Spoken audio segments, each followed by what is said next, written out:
Pemirsa, Ormas Jaringan Pendamping Kebijakan Pembangunan JPKP Banyuasin meminta Kejari Banyuasin segera mengusut tuntas dugaan terkait penggunaan anggaran tahun 2023-2024 di 5 kecamatan Banyuasin yang tidak sesuai.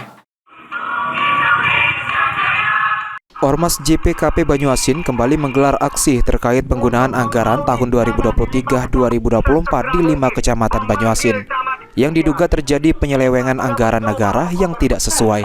Indo Sapri, Ketua JPKP Banyuasin mengatakan, aksi ini digelar untuk mendesak Kejaksaan Negeri Banyuasin agar segera melakukan audit investigatif dan memeriksa pihak terkait serta melakukan proses lidik ke lapangan sesuai prosedur hukum yang berlaku terhadap realisasi penggunaan anggaran negara tahun 2023-2024 di 5 kecamatan.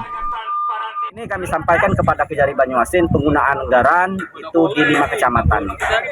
Kecamatan Sumber Marga Telang, Kecamatan Tanjung Lago, Kecamatan Karangagung Ilir, Kecamatan Makarti Jaya, dan Kecamatan Muara Sugian tahun anggaran 2023-2024. Dan ini kami meminta juga secara tegas Kejari Banyuasin. Terserah SOP-nya seperti apa, apakah ini melalui inspektorat selaku APIP, ataukah bisa turun secara langsung, atau untuk sementara ini diminta diklarifikasi melalui pemanggilan secara surat. Sementara itu, Zaini Andriansa, staf Seksi Intelijen Kejaksaan Negeri Banyuasin mengatakan akan mengakomodir semua laporan serta akan melaporkan kepada pimpinan Kejaksaan Negeri Banyuasin dan dalam waktu dekat akan dikabarkan terkait perkembangan dari permasalahan.